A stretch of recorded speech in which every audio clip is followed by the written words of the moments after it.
Okay, so this lecture video will be for the for chapter 9.6, the ratio test. We'll do the test tomorrow. So as you know from most of these tests deal with this non-increasing sort of pattern in the series, and the ratio test is the same scenario. So if we think about these terms, this being the A1, this being A2, A3, this being A4, A5, and so on. When we're talking about convergence, we have this ratio here, hence the name of the test, where we say the next term, if we take a ratio between the next term and the current term, that ratio is less than 1. So if we think about that, then conceptually, if we're going to get a fraction less than 1, that means the top has to be smaller than the bottom, which means graphically what we're saying is this has to be smaller than that. So, with series that are non-increasing like this, that's the characteristic we get. So if that occurs, if that ratio is less than 1, then we know that this series converges absolutely. In other words, the series converges, and if it had an alternator, it would converge as well.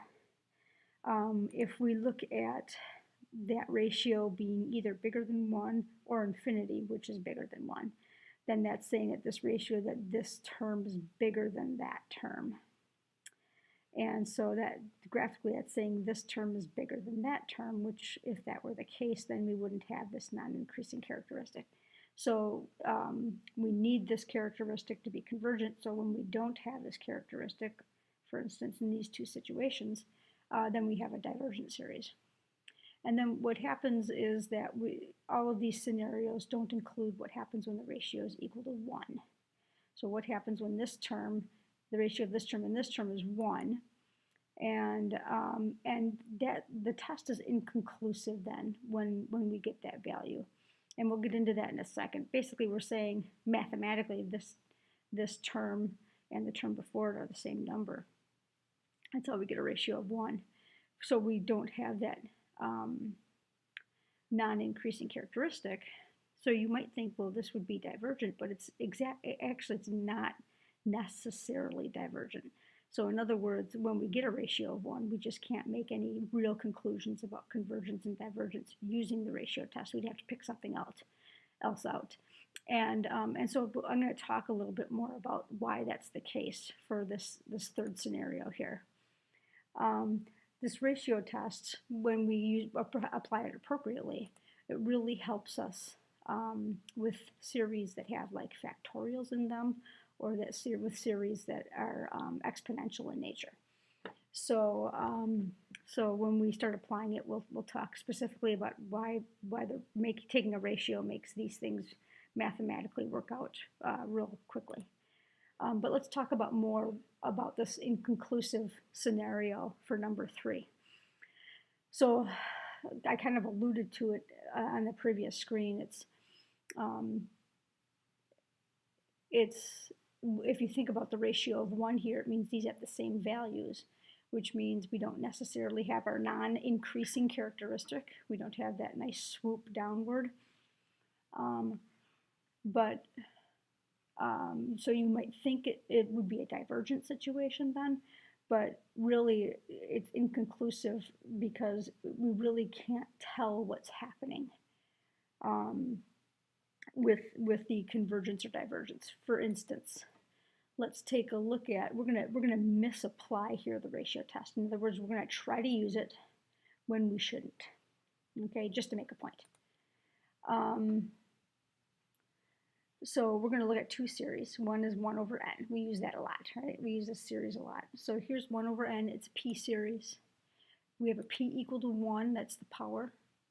We know that diverges. Okay, so we know what happens here. So let's try to misapply the ratio test. Let's try to take a ratio.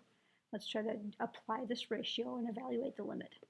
So the n plus 1 expression, we have to take the limit of these ratio. So this n plus 1 expression is putting n plus 1 here. And so the an is just 1 over n, the n plus 1 is 1 over n plus 1. So when we got fraction over fraction, and we did this with a direct comparison test, right? We flipped and multiplied. And so we have this ratio n over n plus 1 to evaluate as n goes to infinity. So we can do a L'Hopital's here. It's infinity over infinity. So when we do a L'Hopital's, we get 1 over 1. So this limit is 1. So you can see we got an inconclusive result when we try to use the ratio test here. So you would think, okay, this is diverges, so an answer of 1 would be divergence, but that's not the case.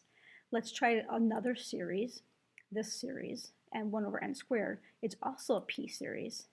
Its power, its p is 2. That's convergent. And so now we're going to misapply the ratio test again. So we're going to do the ratio test on this. So we're going to take the limit of that ratio.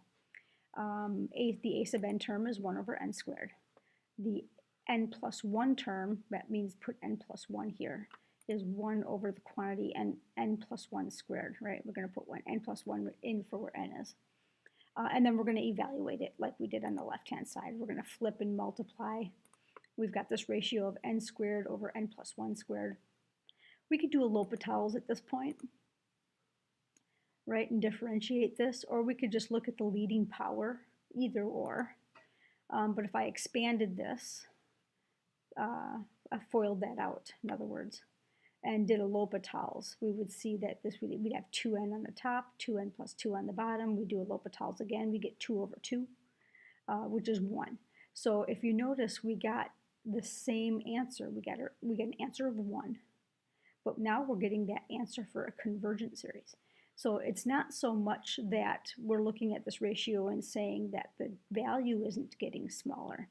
It's just that what happens is when a ratio of 1 can be achieved on both convergent and divergent series. So we don't really know what the result is if we're going to get the same answer for both. So that's why we eliminate the value of 1 as viable for using the ratio test.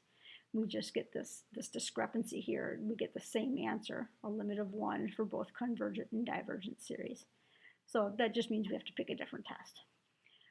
So now as we go into these examples definitely work for the ratio test. So, so like I said, for exponential expressions, the ratio test becomes really handy. It mathematically works out nice. So we're going to take a limit of the ratio of the a sub n term, which is just what you see there, and then the n plus 1 term, which looks like that, n plus 1 cubed over 2 to the n plus 1. And we're going to, if you notice, we're evaluating this limit a lot like the direct comparison test, which was also a ratio. Mathematically, it just means we flip and turn it into multiplication. So if we look at this is why the ratio test works so nicely on exponentials. If we look at, I'm going to rearrange this. I'm going to put this and this as a fraction and the exponentials as a fraction. So if we look at this, I don't really want to FOIL this out and do a L'Hopital's on the top here.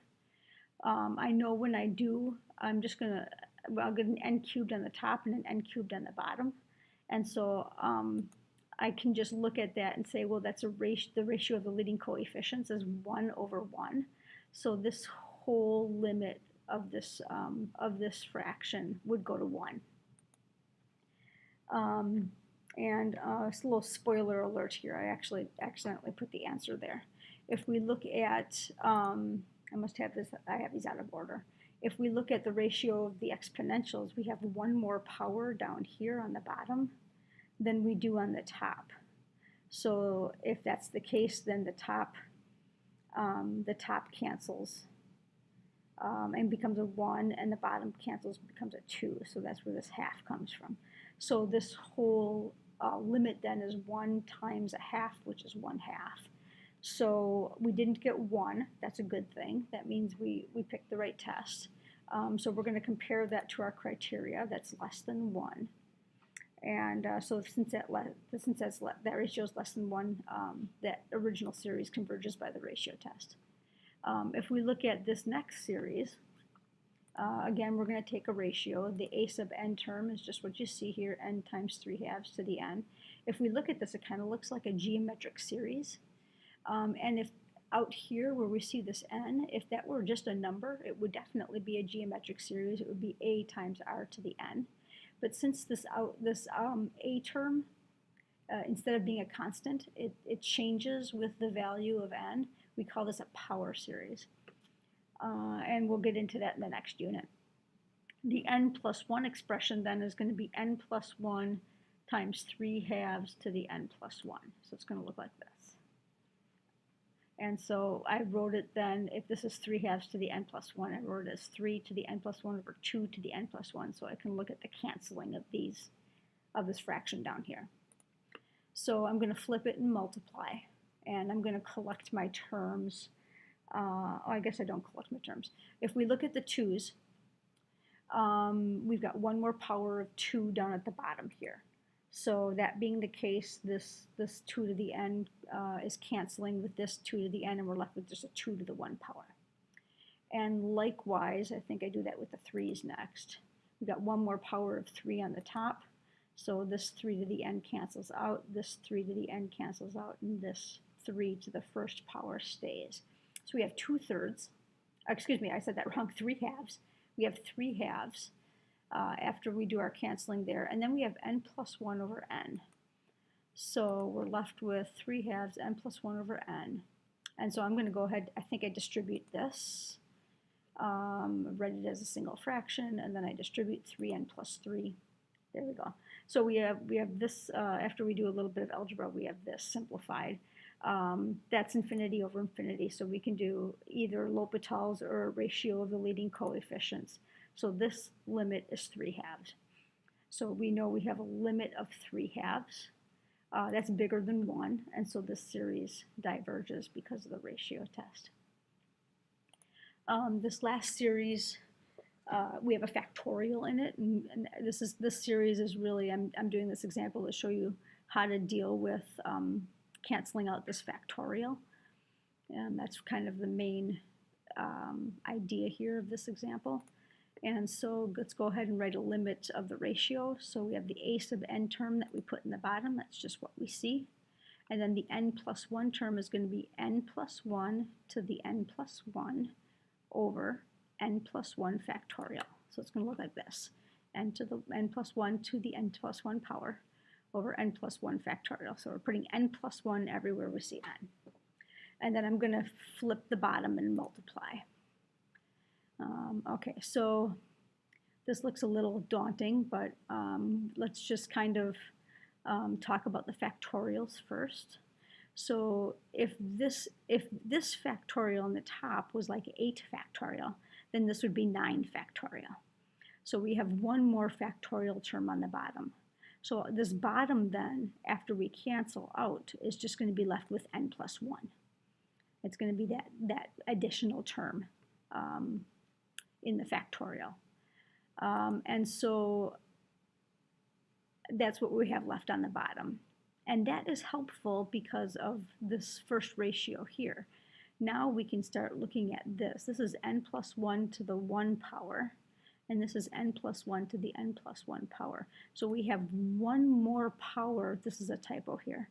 We have one more power of n plus 1, not 3. One more power of n plus 1 on the top. Excuse me, we have n more powers. That's a really bad typo. N more powers of n plus 1 on the top. And so we can cancel the single power of n plus 1 with what's on the bottom. And so we're left with n plus 1 to the nth power over n to the nth power. And I think I write that, since these are the same powers, I think I write that in brackets in the next step. Yeah, I do. So I have this. And then I'm going to simplify this fraction inside and call this 1 plus the fraction 1 over n. And so we're left with this. Okay, so we've gotten pretty close to evaluating this limit. This is 1 to the infinity, which is still indeterminate, which means we still need a L'Hopital's, and I'll talk about that in a little bit. But really the meat of this evaluation was learning how to deal with the factorial and cancel the factorial, and learning how to deal with then canceling this power of n plus 1. Okay, that was the kind of the meat of this example. Coming back down to here, this is a L'Hopital's, and this is a logarithmic L'Hopital's. Remember, we had one on the last unit test that you weren't really a big fan of, I'm guessing. And so this answer, as we take the limit of 1 plus n over n, if you look at that graphically, and I'm not expecting you to solve this at this point, but if you look at this graphically, it actually ends up being the value e. So the limit as n approaches infinity is e. You know, e is about 2.7. So that's bigger than 1, so this series must diverge by the ratio test. So at this point, you know, we've gone through all these tests. We're going to add ratio tests down here. It's another convergence or divergence, depending upon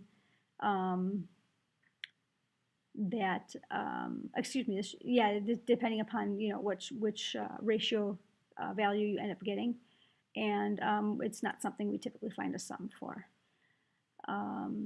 So at this point, you should be able to do the WebAssign Homework 9-6 ratio test. So you can go ahead and get started on that.